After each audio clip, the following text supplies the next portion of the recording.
आपके रिहर्सल में नहीं आ पाऊंगा, वो सब प्रॉब्लम्स, वो तो छोटे छोटे प्रॉब्लम्स है। लेकिन रियली आप जब थिएटर में आए, वो देखता हूं कि काफी स्टूडेंट्स थिएटर स्कूलों से है, तो क्या प्रॉब्लम्स है? Not that we will be able to give you any solution, but that will make you aware by talking horizontally and getting maybe some solution, some direction from people like Prasanna or Rudra or many other people here. I invite questions. Kindly be brief and kindly be to the point. Modern theatre has contributed for the uplift of the society as a whole or not? If it is, then how? And who has? ऐसा नहीं है कि modern theatre completely negative रहा है,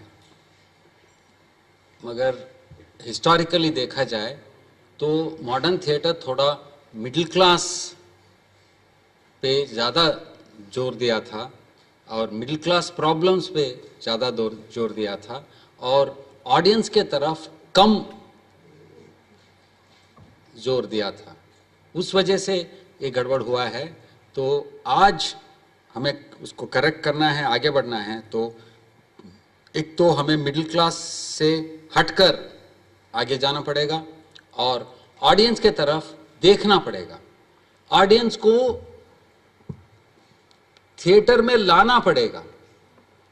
theatre में लाने के लिए हमें ऐसे सरल नाटक करना पड़ेगा जिसको देखकर लोग हंसे और आने का एक उनका ये बन जाए। उसके बाद में आप उसको साथ लेके जाइए, उसको आगे बढ़ाइए। मॉडर्न थिएटर की जो अभी आपने बात की, इसमें one thing is I am very thankful to the same thing. We were also thinking ki the main issue is today is not how to run the theater, but what I think is main issue is how to get audience into the theater. So that the same thing we were also thinking as a student of theater arts. One more thing which what I feel is that, sir, there is a one more generation gap between this modern theater and the old theater, because in our modern theater, we even the student of theater, we are not able to reach to even to modernity and even to back to our old theater, right? So what is the solution you feel has to be there? So this is the big issue. So first to get the audience into, but suppose if we reach to the audience and audience come to see us, so what is the how to fill the gap between that old theater and this modernity? थोड़ा दूसरे ढंग से देखना ज़रूरी है।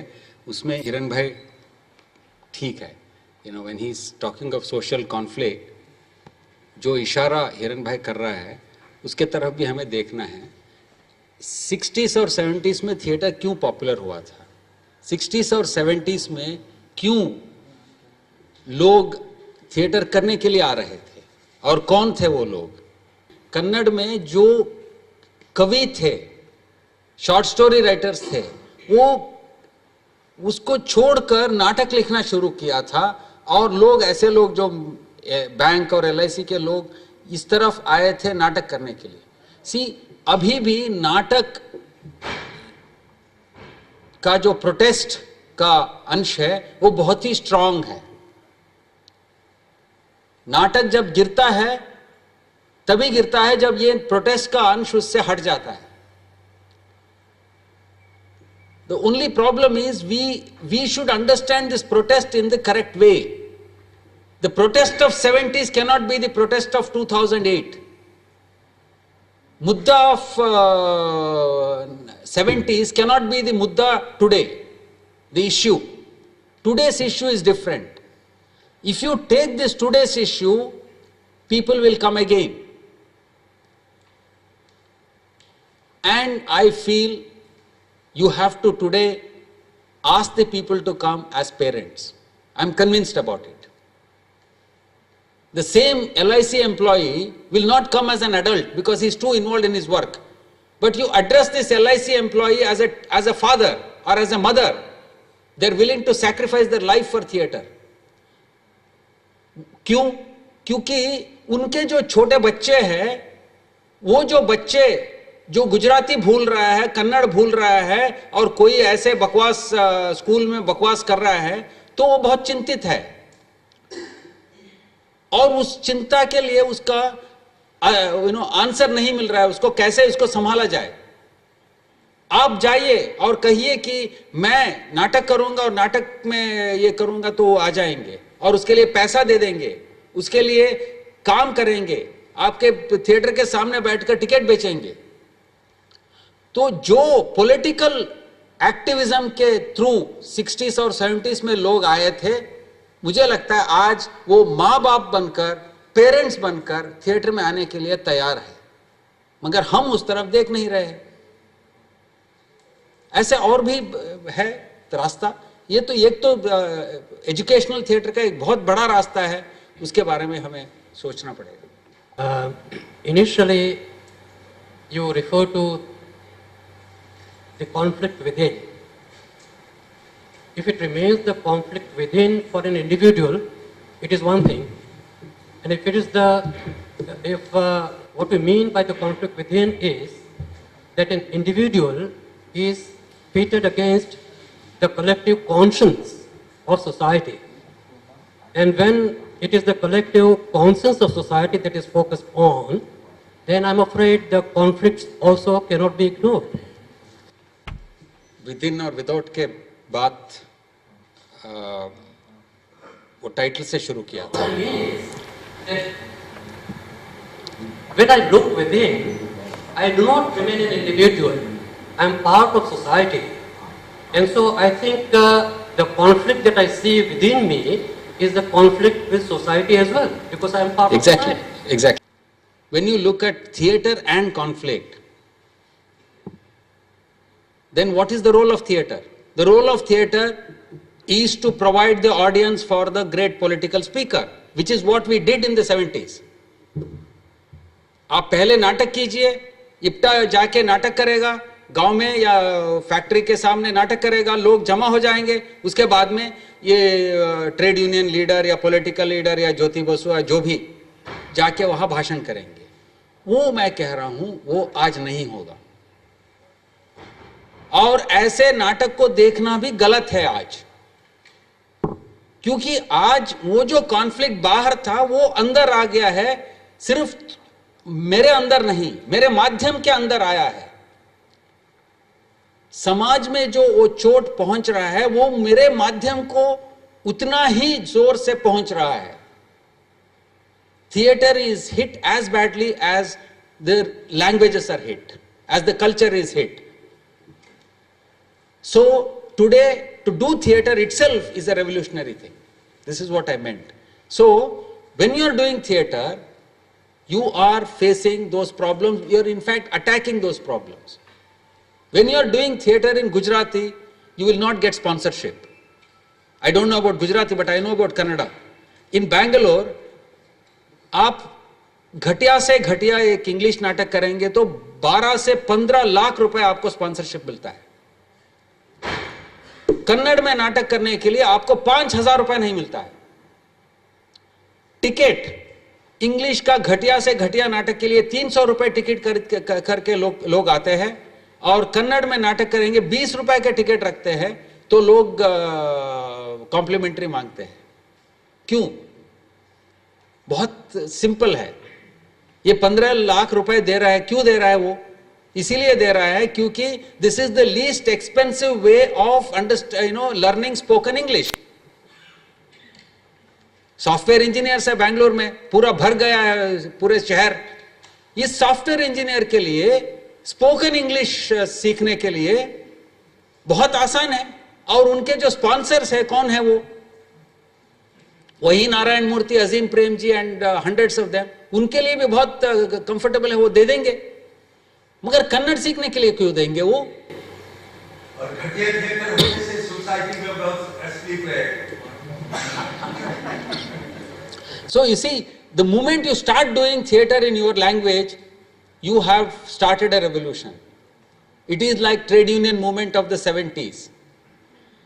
It has all the ingredients which the 70s trade union movement had.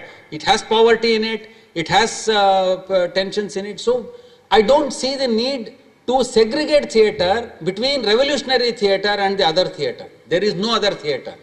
हमने content की बात की है, फॉर्म की बात नहीं की है। मैं जब स्कूल में पढ़ता था तब मैं रामलीला देखने जाया करता था। बड़ा हुआ तो रंग मंडल और नाट्य मंडल के नाटक देखता था। फिर अभी टुडे मेरा ग्रैंडसन वो आईपॉड पे गीते सुनता है या वो मोबाइल पे गीते सुनता है, वो और टाइम बचे तो टीवी देखता है। तो ये टीवी और ये आईपॉड ये सब ऐसे माध्यम है कि जो आपने जो बताया कि थिएटर में ले चलो पीपल को, तो ऐसा नहीं हो सकता। तो इसके लिए आप क्या कहें? नहीं, ये मुश्किल है। मतलब वापस ले आना इतना आसान नहीं है। इतना आसान होता तो ये सेमिनार करने की जरूरत ही नहीं था, मगर ये इम्पॉसिबल नहीं है। मैं आपको एक बहुत इंटरेस्टिंग उदाहरण देता हूँ, वो भी कन्नड़ का है, क्योंकि मुझे अनुभव मेरा वही का है। कन्नड़ में 40s और 50s में एक नाटककार होता था, उनका नाम था कैलासम, टीपी कैलासम। और 40s और 50s में ये टीपी कैलासम एक ढंग का नाटक लिखता था जिसमें इंग्लिश मिक्स्ड कन्नड़ यूज करते थे। वो उस वक्त वो कोई दूसरे इसके लिए किया था, ऐसा नहीं था कि वो मिक्स करने का था। वो मिक्स करने के बारे में क्रिटिसाइज करके नाटक लिखा था। He had gone to England and he wrote several plays. Now suddenly Kailasam has become popular in Kannada. जब कैलासम का नाटक होता है रंगशंकरा में, हाउसफुल हो जाता है। कुछ लोग लिखे इसके बारे में और कुछ लोग इसके बारे में सोचे कि क्यों ऐसा हो रहा है। इसीलिए हो रहा है क्योंकि कैलासम थोड़ा एक्सेसिबल कन्नड़ा है। कन्नड़ में जो हमारा जो पुराना जो राइटर है पंपा, पंपा से आप कन्नड़ में घुस नहीं सकते हो, क्योंकि वो इतना मुश्किल है, आपको घुसने नहीं देता है। मगर कैलासम घुसना देता है, क्योंकि उस एक सेंटेंस में एक इंग्लिश का शब्द है, एक कन्नड़ का शब्द है, ऐसा है। तो लोग ऐसे जो आप जो कह रहे हैं, ऐसे लोग जो आईपॉड से म्यूजिक सुनने वाले, वो भी आना चाहते हैं तो ऐसे आ सकते हैं। So will have to find ways of doing this. It's not an easy problem, but I don't think it is impossible. I have a son who used to like metallic jazz and I used to hate it. And you know, it was a fight for several years, and then I gave up the fight, but I just kept listening to my own music, and gradually he started listening to Mukesh, he started listening to some of the bhakti poets of Kannada, and now he says, no, I listen to both of them. I say, fine, if you listen to both of them, I have no problem with you. So it is possible. I think we have to be patient and culturally oriented. I think it's possible. मैं पहले वाले सवाल की और आपका ध्यान खींच रही हूँ कि ऐसा नहीं है कि गुजरात में गुजराती थिएटर करना रेवोल्यूशनरी है, क्योंकि गुजरात में गुजराती थिएटर ही चलता है, लेकिन उसमें कंटेंट की ही बात करनी पड़ेगी। जैसा आपने मिडिल क्लास कहा, वो एक अपर मिडिल क्लास है या अपर क्रस्ट है, उसको कैटर करने के लिए एक थिएटर चल रहा है, और जो बम्बई से इंपोर्ट किया जाता है। तो बम्बईया जो थिएटर है वो अपने आप में बहुत ही मुलायम, बहुत ही, कभी कभी चित्कार बित्कार आ जाते हैं, वो अलग बात है, लेकिन फिर भी उसकी सारी परिभाषाएं वो अपर क्रस्ट के लिए होती है और वो उसको कैटर करने लगता है। गुजरात में जो थिएटर हो रहा है वो नहीवत है, और जो कॉलेज थिएटर माने स्टूडेंट्स थिएटर हो रहा है वो 1 कॉम्पिटिशन्स वगैरह में है, और वहाँ जो ऑडियंस जाता है, अच्छे नाटक करता है, ऑडियंस जाता है, वो मुफ्त में जाता है। बाकी लोग कोई फुल लेंथ थिएटर करे तो कोई टिकट लेके के नहीं जाता है। और दूसरी बात है कि गुजरात में सही में गुजराती में थिएटर करना रेवोल्यूशनरी नहीं है, गुजरात में रेवोल्यूशनरी थिएटर की ज़रूरत है। और आपकी व्याख्या के साथ अगर थोड़ा बहुत मेरा डिफरेंस है तो ये हो सकता है कि जो कॉन्फ्लिक्ट विदिन भी गुजरात के थिएटर के लोग नहीं महसूस कर रहे हैं, वो भूल गए हैं। और कहीं में अगर हम कहते हैं कि अगर सही इंसान कौन है, जो दूसरे का दुख ये गाते हैं वैष्णव जन तो तेने रे कहिए पीड़ पर आए जाने रे, माने कि दूसरे का दुख देख के मुंह होना, लेकिन वो सब शब्द हो रहे हैं, न तो साहित्य में कहीं भी रिफ्लेक्ट होता है, न तो थिएटर में। तो उसके लिए तो मुझे लगता है कि यूथ को जागृत करना ही पड़ेगा। केवल कॉन्फ्लिक्ट विद इन की बात करेंगे तो बहुत ही फिलोसॉफिकल यहाँ हो गया है। तो मैं तो समझती हूँ और महसूस भी करती हूँ और चाहती भी हूँ कि कॉन्फ्लिक्ट विदाउट को भी लोगों को उसकी ओर जाना चाहिए, क्योंकि अंदर में इतना बड़ा ब्रेन वॉशिंग हो रहा है। क्या देखना है, किस ओर देखना है, कैसा दिखाना है, उसके बारे में बहुत सारा ब्रेन वॉशिंग हो रहा है। तो ये हम ऐसे ऑडियंस के ऊपर छोड़ देंगे या समाज के ऊपर छोड़ देंगे या रंगकर्मी के ऊपर छोड़ देंगे कि आपको जो लगता है अंदर में वो करो। तो ये जो हो रहा है तो इसी का परिणाम है, मेरा तो ऐसा ही कहना है। नहीं, आपने अच्छा किया ये मुद्दा उठा के। मैं आपसे सहमत हूँ और मैं जो कहा वो सिर्फ ये है कि, और मुझे मालूम है जो गुजराती थिएटर आपने जो जिक्र कर रहे हैं वो देखा है मैंने 2-3, और आप बिल्कुल सही कह रहे हैं। पर मैं ये कहता हूँ कि उसको एक्सेप्ट मत कीजिए। मैं नहीं कह रहा हूँ कि आपको जाके उसको देखना है, मगर उसको रिजेक्ट मत कीजिए, क्योंकि हमने 70s में ये किया है। रिजेक्ट करने के लिए इतना एनर्जी हम वेस्ट करते हैं, उसका जरूरत नहीं है। आपको जो थिएटर अच्छा लगता है वो उसी को कर लीजिए, पूरे उत्साह से कर लीजिए, पूरा एनर्जी से कर लीजिए, मगर उसको रिजेक्ट करने की जरूरत नहीं है। See, this is all I meant, because and I was talking in a certain context. In the 70s, theatre got divided on political lines. Nakshal theatre, CPI theatre, CPM theatre, Congress theatre, I mean, you know, this sort of a thing. So that is all I'm trying to say. If you don't want to see it, don't see it. But you don't have to write about why it is reactionary. No. I think we much better write about other things than negate something that is happening. If it is catering to the upper middle class or bringing the upper middle class qualities, fine, let it bring. You know, you bring your own quality. I'll bring my own quality. If I may add a simple analysis which might clear what you said and what Swarup Ben is saying.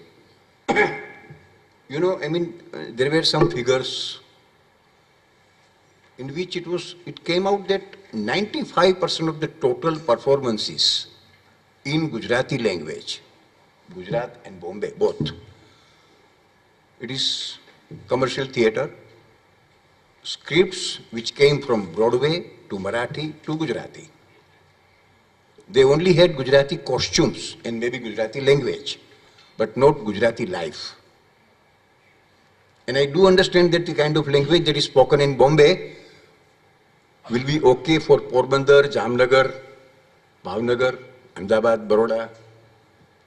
Not only that, the kind of life that is being led here in Gujarat is also different than what is being, reflected in the Bombay theatre. Then about 3% of the total performances would be so-called experimental, original plays, or translation of classical plays, Sanskrit or European.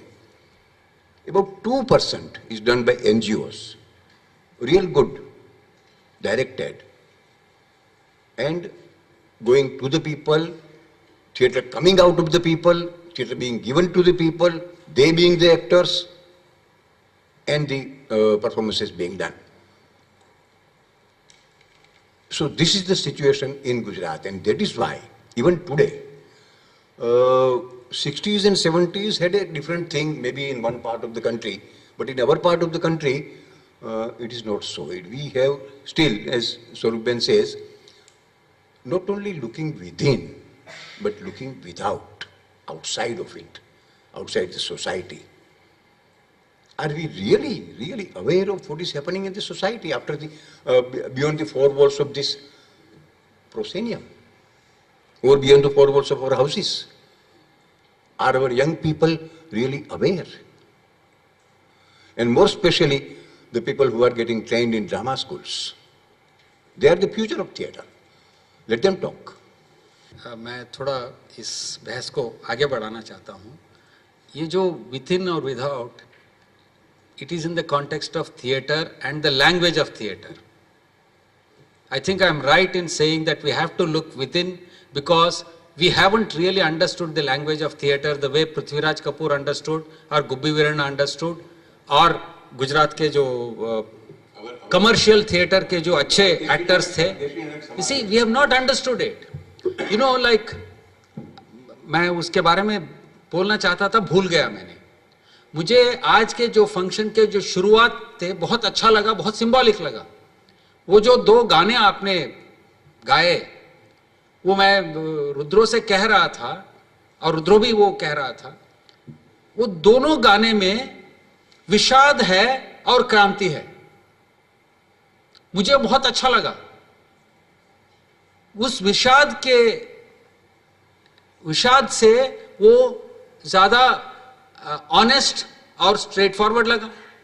See, let us face it that if I am defeated, if I feel that I have no way immediately, why don't I say that? Then there was also a great deal of celebration. Even in spite of the Vishad, it was a good song, good singing.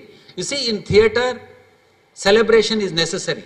As Brecht says, Brecht in his very famous poem, he asked this question, what do I do in dark times? He says, I sing about the dark times. Theatre लोगों के लिए ये एक उसका रास्ता, 2 रास्ता नहीं है. हमें गाना है, हमें सेलिब्रेट करना है. काले सिचुएशन के बारे में भी हमें गाना है, रोना नहीं है. काले सिचुएशन के बारे में भी हम गाते हैं और भाषण नहीं देते हैं, गाते हैं. और विषाद है तो विषाद प्रकट कर ले, क्या है उसमें क्या है? तो लोग आपके साथ आएंगे.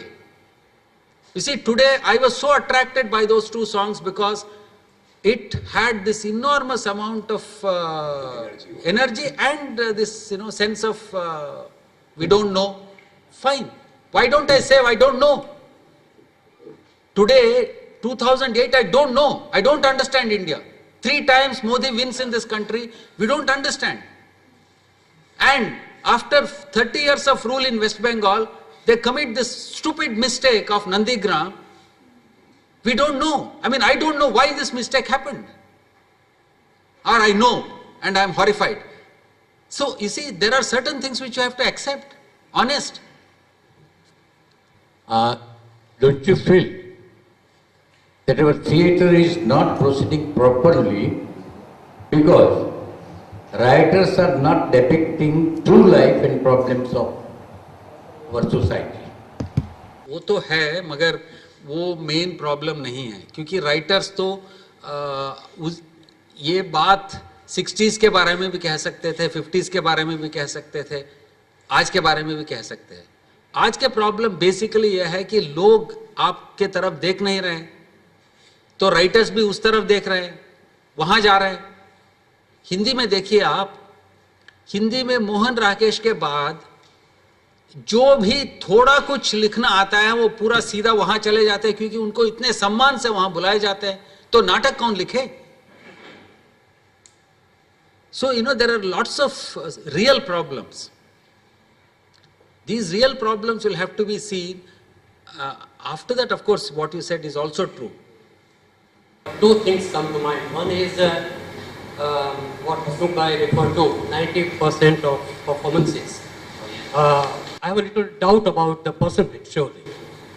Because so many things are happening, as far as theatre in Gujarat is concerned. So I'm afraid, it's not as large as 95%. Secondly, even if we take it 90% or 95% or whatever, that kind of theatre has a different kind of audience. And the kind of audience that we have in mind while we are taking up issues here is quite a different one. And that is why, because in any society there are going to be 2 sections of people, 2 sections of spectators, one looking for mere senseless, maybe senseless entertainment, and the other one will be looking for something more meaningful.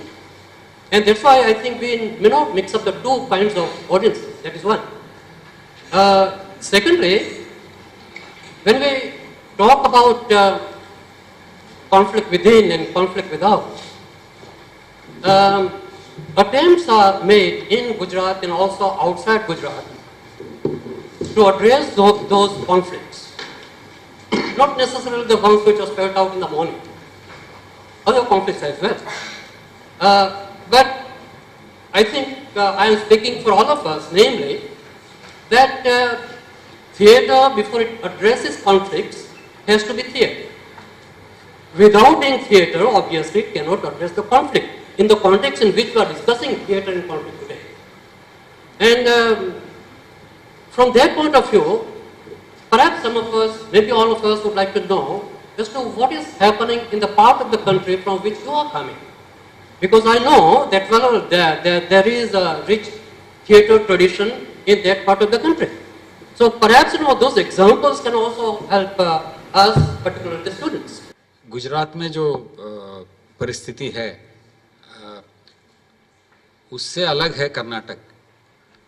Karnataka में जो modern theatre आपने कहा वो बहुत strong है। उस वजह से हमने गिरीश कार्नाड, कंबार और लंकेश ऐसे नाटककारों को आने दिया। आई मीन दे केम। पर हमें कन्नड़ के लोगों को ऐसा लग रहा है कि हम पॉपुलर थिएटर को ज़्यादा ही चोट पहुंचा दिया, क्योंकि कन्नड़ में अब पॉपुलर थिएटर है ही नहीं है। एक ज़माना था धारवाड़ में, जो बॉम्बे प्रोविंस में था, जिसमें गुजरात भी था। धारवाड़ में कोई भी एक टाइम में 15-20 कंपनियां रहते थे एक ही शहर में और नाटक करते थे और लोग देखते थे। पारसी कंपनीज आते थे नॉर्थ से, हिंदी में नाटक करते थे, लोग देखते थे। Marathi theatre used to come and there used to be a competition between Kannada theatre and Marathi theatre. For example, in music, there was a great deal of taking and giving and all that. All that has gone. So actually, you are right, the different languages have different problems. But one thing is clear, all the theatre in all the languages has suffered. Bengali theatre is better than Gujarati theatre, but Bengali theatre in comparison with what it was in 70s or 60s, it has suffered. Kannada theatre has suffered very badly. Bangalore has no theatre at all. थोड़ा कुछ theatre अब बचा है तो छोटे छोटे शहरों में बचा है और छोटे छोटे शहरों में अच्छे काम हो रहा है। सो पूरे देश में ऐसा सिचुएशन, दिल्ली में नाटक होता रहता है क्योंकि सब्सिडाइज है। सबको ये रहा है कि दिल्ली में जाके एक शो करना है तो शो होता रहता है, मगर लोग आते नहीं हैं, पर शो तो होता रहता है दिल्ली में। But look at Bihar, look at UP, nothing is happening. UP used to be so active. एक जमाने में कानपुर में और लखनऊ में इतने अच्छे थिएटर ग्रुप्स होते थे, इतने अच्छे काम होता था, थिएटर मैगजीन्स निकलता था, वो सब खत्म हो गया है। सर कोई क्वेश्चन नहीं है, लेकिन कुछ एक चीज़ों पर प्रकाश डालना चाहूँगा। पहली बात तो ये कि बंगाली जो थिएटर है वो बंगाल में होता है। महाराष्ट्र का जो थिएटर है उसका सेंटर पॉइंट महाराष्ट्र में ही है। गुजरात का जो थिएटर है, चाहे वो कमर्शियल, जिसे फेमस थिएटर हम कहते हैं, वो है कमर्शियल थिएटर और उसका सेंटर है बॉम्बे में, गुजरात में नहीं। ये पहला प्रॉब्लम। दूसरी बात ये है कि गुजरात में 3 कॉलेजेस फिलहाल है जो डिग्रीज देती है थिएटर में। एक है बड़ौदा में MS यूनिवर्सिटी में, दूसरी है गुजरात यूनिवर्सिटी में अहमदाबाद में, और तीसरी इस साल से खुली है कॉलेज पालनपुर में, जहां मैं अभी लेक्चरर हूँ। और मेरा तीनों 3 इंस्टीट्यूट से ताल्लुक रहा है। बड़ौदा में मेरी पढ़ाई हुई है, अहमदाबाद में मैं लेक्चरर था, विजिटिंग लेक्चरर, और अभी जो पालनपुर है वहाँ HOD। अब मैंने ये चीज़ देखी है कि थिएटर की जो डिग्री है उसको अभी तक एजुकेशनल जो वेटेज मिलना चाहिए पब्लिक में, वो मिला नहीं। उसका एक एग्जांपल दूंगा।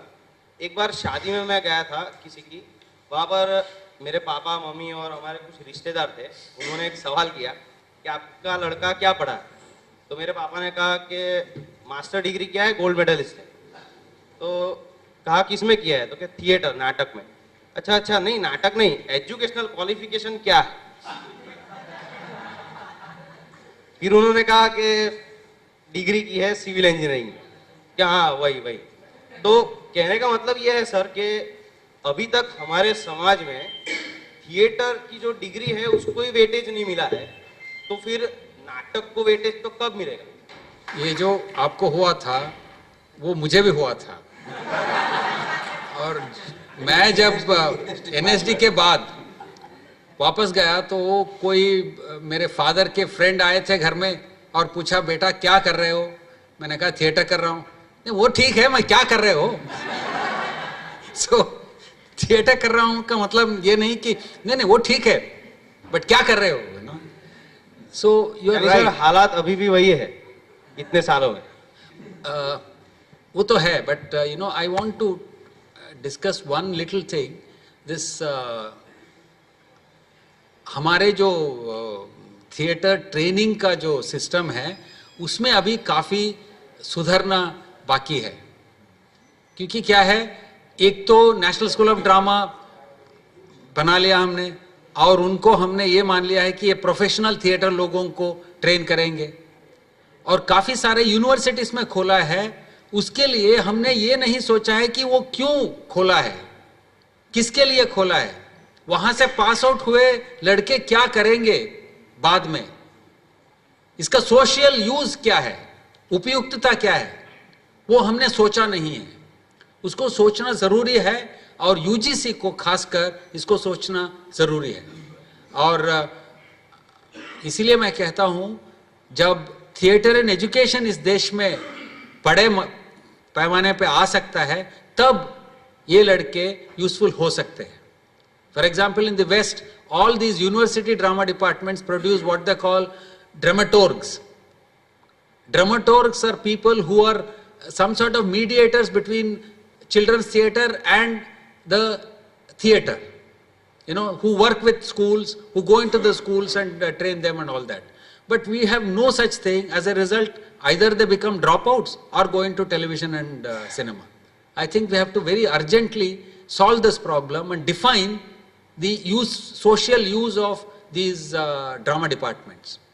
सर एक चीज आपके पूरे जब वार्तालाप हो उसमें एक और चीज जो ध्यान में आई थी, वो उसके रेफरेंस में आज के कॉन्टेक्स्ट में भी वही चीज है, वो मैं जिस बात करना चाहूँगा आपसे कि सेंस ऑफ एप्रिसिएशन। कि आज भी जैसे कि आपने बादल सरकार सर की बात की और सर की जो बात की कि उसको ये क्यों कर रहे हो या वो क्यों कर रहे हो, द सेम थिंग जो अभी भी हमारे अंदर लैकिंग है। इवन हमारी जनरेशन में भी वो प्रॉब्लम है, और इवन हमारी जनरेशन जो हमारे मतलब सीनियर जनरेशन है वो भी एक जो सेंस ऑफ एप्रिसिएशन जो हमें मिलना चाहिए वो अभी भी हमें उस तरह से नहीं मिल पाता है। फॉर एग्जांपल मान लीजिए कि कोई भी एक्सपेरिमेंटल थिएटर या कोई भी एक्सपेरिमेंटल प्ले अगर हम करते हैं तो इंस्टेड ऑफ एप्रिशिएटिंग कि वो जो कर रहे हैं वो इतना मतलब वो जो उन्होंने हिम्मत दिखाई वो करने की, उसको प्रोत्साहन देने के बजाय इसका क्रिटिसिज्म ज्यादा होने लगता है, फर्स्ट थिंग।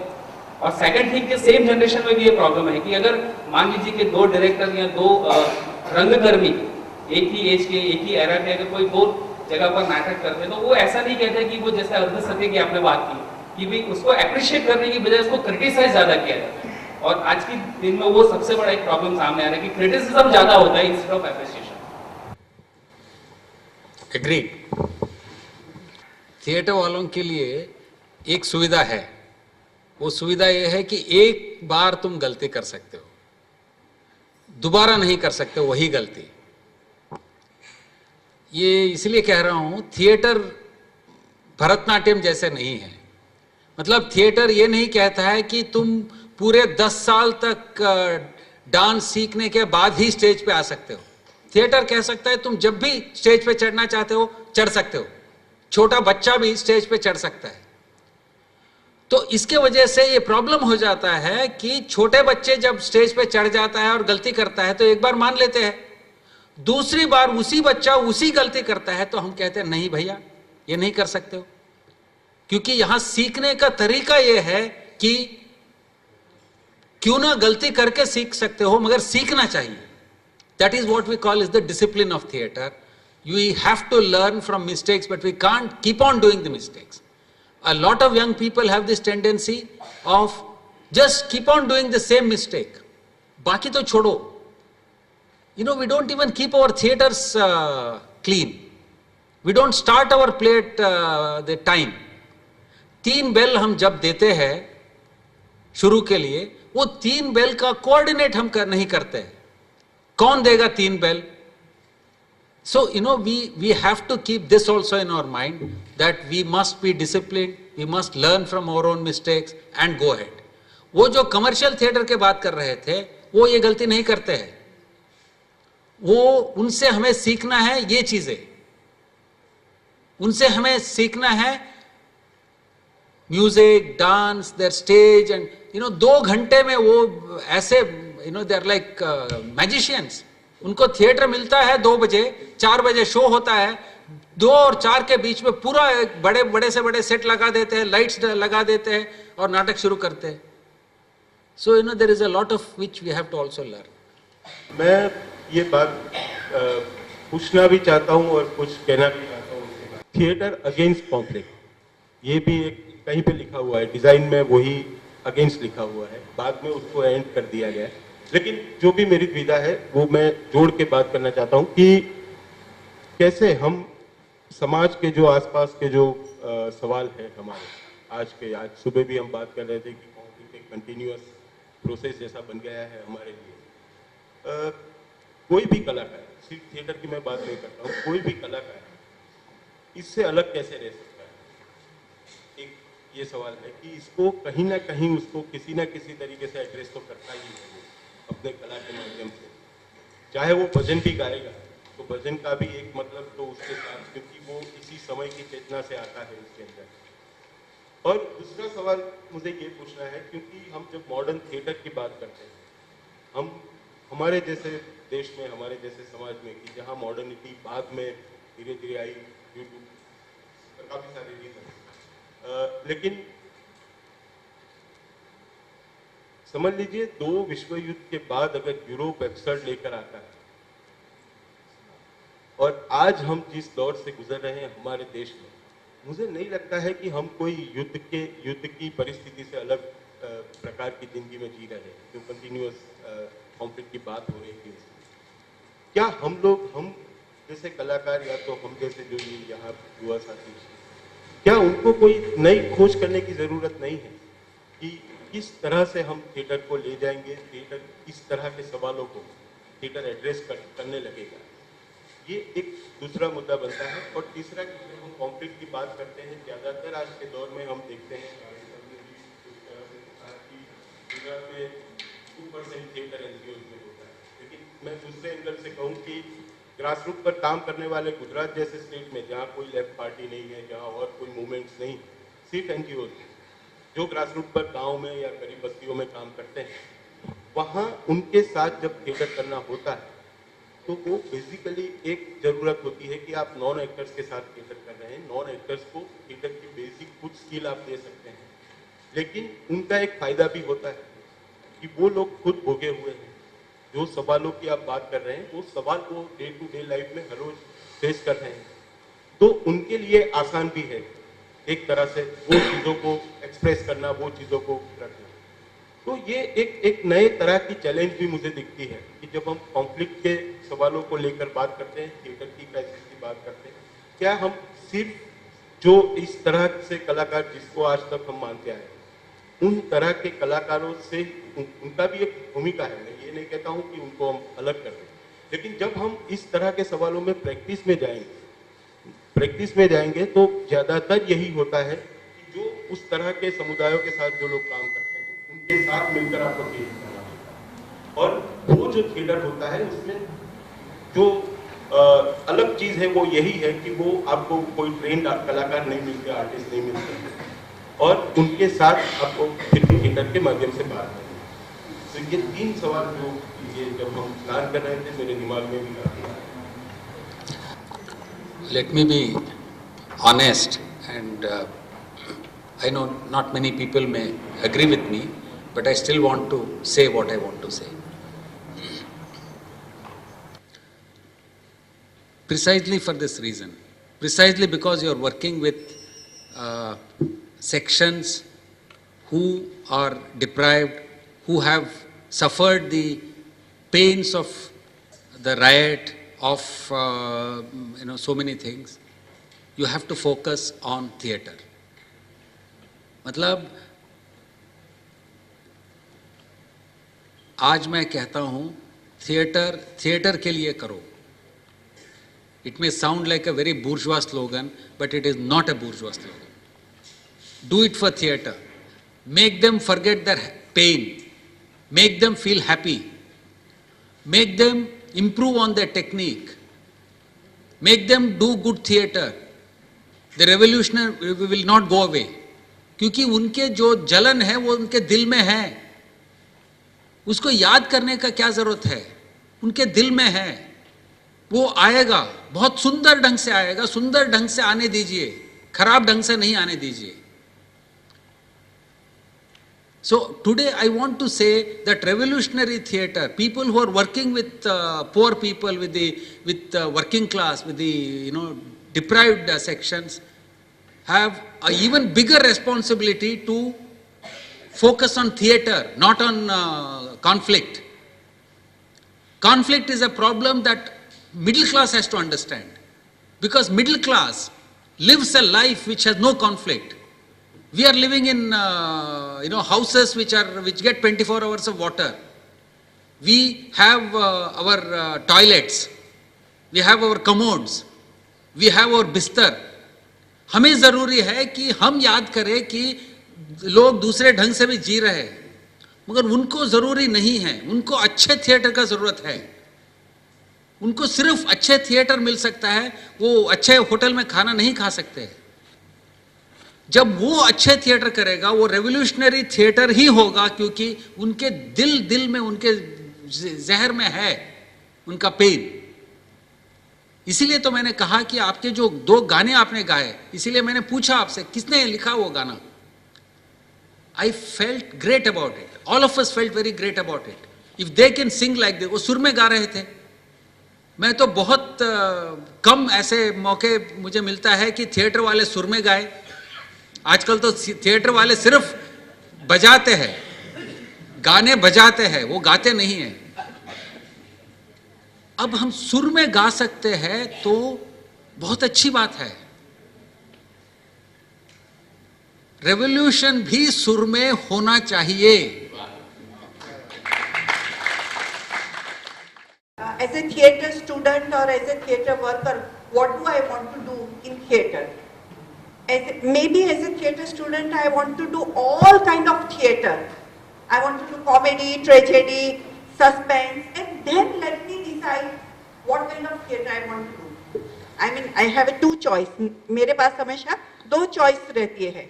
या पहले से मैं decide करूँ कि मेरी इतनी एनर्जी जा रही है थिएटर में, तो मैं किस प्रकार का थिएटर करना चाहूँगा या चाहूँगी, या फिर मुझे लगता है मैं सब प्रकार का थिएटर कर लूं और उसके बाद डिसाइड करूं कि मुझे कौन सी दिशा में जाना चाहिए या मैं जाना चाहूंगी. तो मुझे लगता है कि शायद आप लोगों के दिमाग में भी ये कॉन्फ्लिक्ट की शुरुआत हो, एक शुरुआत हो, इसीलिए एक शुरुआत हो, इसलिए शायद ये जो कंसल्टेशन है वो आपको हेल्प करेगा. आपको लगता होगा कि सब क्यों कॉन्फ्लिक्ट, इनर कॉन्फ्लिक्ट और आउटर कॉन्फ्लिक्ट और ग्लोबलाइजेशन की ये सब बात कर रहे हैं, लेकिन शायद आप लोग जो पढ़ रहे हैं उसमें दूसरा पर्सपेक्टिव आपको नहीं मिल रहा, और शायद ये दूसरा पर्सपेक्टिव आपको अपनी जिंदगी बनाने में, अपनी खुद की चॉइस बनाने के लिए हेल्प करे. मुझे लगता है इसीलिए ये यहाँ जो बातें हो रही है वो बहुत इम्पोर्टेंट है, क्योंकि हम लोगों ने तो चूज कर लिया है कि हमको कौन से रास्ते पे जाना है, तो शायद ये सब आपको भी हेल्प करे. This was the comment I want to do. नहीं, एक्चुअली अदिति जो उसके बाद आगे बढ़ाते मालूम है कि जब वो थिएटर में आया उस वक्त वो 6 साल का बच्चा था. 6 साल भी नहीं था, शायद 5 साल का बच्चा था, और उसकी माँ एक बीमार औरत थी और बार में जाके वो गाती थी. इसीलिए गाती थी, उसको कुछ और चारा नहीं था.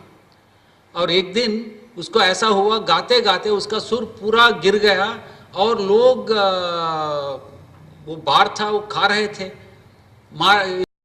जैसे मौत से तुमने कहा था कि लोगों के बीच में काम करने का मतलब क्या है, फिश इन द वाटर, और when he said let 100 flowers bloom, I want to ask, have we really left 100 flowers to bloom in theatre? We have not. We just hate every other flower. If I am a chrysanthemum, I don't want a jasmine to bloom. I think jasmine is a bad flower. You see, for example, 10 साल पहले जब बादल दा और उत्पल दत्त के बीच में झगड़ा चल रहा था, एक दिन मैं बादल दा से पूछा, बादल दा आप छोड़िए ये झगड़ा, एटलीस्ट हमें इस झगड़े में मत फंसाइए। मेरे सिचुएशन में मैं प्रोसीनियम थिएटर करता हूं या स्ट्रीट थिएटर करता हूं, आपको क्यों प्रॉब्लम है? आप ठीक है, आप अपने स्ट्रीट थिएटर कर लीजिए, मगर मुझे मेरा थिएटर करने को छोड़िए। नहीं, तुम प्रोसीनियम थिएटर करोगे तो तुम रिएक्शनरी हो, and from the other side the same thing, तुम स्ट्रीट थिएटर इसलिए कर रहे हो क्योंकि तुम्हें अमेरिका से पैसा मिल रहा है। बादल दा के ऊपर हमने ऐसा एक्यूजेशन किया कि तुम स्ट्रीट थिएटर इसलिए कर रहे हो क्योंकि तुम्हें अमेरिका से पैसा मिल रहा है, और बादल दा ने उत्पल दत्त से ये अटैक किया कि तुम प्रोसीनियम थिएटर कर रहे हो क्योंकि तुम रिएक्शनरी हो। ये झगड़ा हमें खत्म करना है। ये जो हायरार्की हमने क्रिएट कर लिया है उसको खत्म करना है। Theatre doing theatre itself is revolutionary. जो भी थिएटर हो, राम नाम लेते एक कोई नाटक करता है तो मुझे जाके उसको इतने ही श्रद्धा से देखना पड़ेगा जितने श्रद्धा से मैं रेवोल्यूशन के जो नाटक देखता हूं, क्योंकि नाटक होगा गुजराती में, नाटक करने वाले होंगे आम लोग। होने के बाद मेरा सवाल इतना ही है कि हम जब ड्रामा डिग्रीज करके बाहर आएंगे तो हमारे सामने एक सबसे बड़ा प्रश्न यही होता है कि हम इधर ये थिएटर करें जो हमें पसंद है, इधर ये थिएटर करें जो लोगों को पसंद है। तो हमारे सामने इस वक्त बहुत बड़ा प्रश्न ये है सर कि हम कौन सा थिएटर करें जो लोगों को पसंद है, हम कौन सा थिएटर करें जो हमें पसंद है। तो सर ये प्रश्न का कुछ पहले ऐसे करो ताकि तुम थिएटर से जी सको। वो गुजरात में आजकल पॉसिबल है। तुम्हारे गांव जाओ और वहां जो बड़े लोगों का स्कूल है उसमें काम करो, और सिर्फ ये करो कि तुम्हें फिर से वो काम पे बुला ले। तुम्हारा काम ऐसा होना चाहिए कि वो फिर से अगले साल या अगले महीने तुम्हें बुला के 10,000 रुपए दे दे और कहे कि तुम बच्चों के लिए एक नाटक करो। उससे तुम्हारा टेक्निक भी ठीक हो जाएगा, तुम्हारा नौकरी भी बन जाएगा। उसके बाद में तुम्हारा वो जो पैसा बचता है उससे तुम जितना रेवोल्यूशन करना चाहते हो, जितना एक्सपेरिमेंट करना चाहते हो तो करो, वो ठीक होगा। अब क्या है, वो हम कुछ नहीं करते हैं, सोचते रहते हैं कि मेरा थिएटर ऐसा होना चाहिए वैसा होना चाहिए। क्या अर्थ है उसमें? तुम कमा सकते हो क्या 15,000 रुपए 20,000 रुपए थिएटर से? कमा सकते हो आज 20 साल पहले के सिचुएशन नहीं है। छोटे से छोटे शहर में एक आदमी या औरत थिएटर करके, मेकअप करके, कॉस्ट्यूम करके 20,000 रुपए कमाना मुश्किल नहीं है। तो क्या प्रॉब्लम है तुम्हारा? नहीं, 15,000 रुपए 20,000 रुपए कमाना इजी नहीं है अहमदाबाद में और गुजरात में, क्योंकि थिएटर है ही नहीं यहां पर। जो भी थिएटर है यहां का वो बॉम्बे का थिएटर है, मुंबई थिएटर है। वहां पे कोई भी आर्टिस्ट सरवाइव कर सकता है। वहां पे एक अच्छे आर्टिस्ट को पर परफॉर्मेंस 10,000 तक मिल सकता है, लेकिन यहां पर 100 रुपया से शुरू होकर ज्यादा से ज्यादा लेडीज आर्टिस्ट को 300, 400, 500 रुपए पर परफॉर्मेंस मिलते हैं। और परफॉर्मेंस कितने होंगे एक महीने में? 3 या 4। तो कितना हो जाएगा? लेडीज आर्टिस्ट के लिए 2000 रुपए और मेल के लिए 800 रुपया। ये लोग जो ड्रामा की 3 स्कूलें हैं, अभी पता चला कि पालनपुर में भी शुरू हो चुकी है। तो जितने भी स्टूडेंट यहां से निकलेंगे वो क्या करेंगे? या तो बम्बई चले जाएंगे वो लोग, और जाते भी हैं। अहमदाबाद से करीबन 15-20 लोग ये 3-4 साल में बॉम्बे में चले गए हैं, क्योंकि वहां पे सर्वाइवल है उनके लिए। लेकिन यहां पर आप जो कहते हैं 20,000 कमा सकते हैं आदमी, सर्वाइवल बिल्कुल नहीं है। ये मैं 40 साल से इस थिएटर में हूं और मैंने करीबन 20 साल एक ग्रुप चलाया है और मुझे मालूम है कि मैं कितना पेमेंट करता था उनको।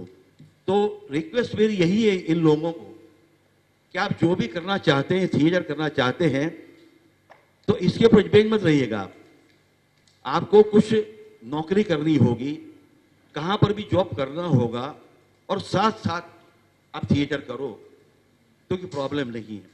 अदरवाइज ખાવાના ફાંફા જે પડી જાય છે ને, એ જેમણે ભોગ્યું છે એમને જ ખબર છે। અહીંયા 2-3 મિત્રો એવા બેઠા છે કે જેમણે થિયેટર કર્યું છે અને રિક્ષા પણ ચલાવે છે અત્યારે, કારણ કે ફાંફા છે ખાવાના આ થિયેટરમાંથી, અમદાવાદમાંથી। થિયેટર માટે ફના થવાની જે વાત ચાલી રહી છે અહીંયાને, એ વાત હું માનું છું ખોટી છે। થિયેટર કરી શકાય છે માણસથી, પણ સાથે સાથે અર્નિંગ માટે આજે યંગ છોકરાઓ છે બધા અને 3 કોલેજોમાં ડિગ્રી કરી રહ્યા છે, એ બહાર પડશે તો કરશે શું? એ ડિગ્રીમાં એમને નોકરી મળવાની છે? નથી મળવાની। એટલે જેમ સાહેબે કીધું કે એન્જિનિયરિંગ એમણે કરેલું છે, તો એવી કોઈ ડિગ્રી પર તમે હાંસલ કરજો અને સાથે સાથે નોકરી પર તમે કરજો અને સાથે સાથે આ થિયેટર પર તમે કરજો જો શક્ય બને તો। કારણ કે અમદાવાદમાં થિયેટર કરવું અત્યારે બહુ મુશ્કેલનું કામ છે। वो तो यानी वो बहुत अच्छा है, 10,000 कमा सकते हैं आप। नहीं सुनिए ना, नहीं, पर मैंने जो कहा वो कमर्शियल थिएटर या थिएटर से नहीं, राइट, स्कूल में काम करने से, एजुकेशनल इंस्टीट्यूशन में काम करके लोग 20,000 रुपए कमा रहे हैं। कर्नाटक में कमा रहे हैं, बिहार में कमा रहे हैं, यूपी में कमा रहे हैं। बिकॉज आजकल, 1 मिनट सुनिए। हाँ जी, हाँ जी, बोलिए। आजकल स्कूल में ये काफी इंटरेस्ट बन गया है। फॉर एग्जाम्पल उनको मेकअप के लोग नहीं मिलते हैं, कॉस्ट्यूम के लिए लोग नहीं मिलते हैं, नाटक डायरेक्ट करने के लिए लोग नहीं मिलते हैं।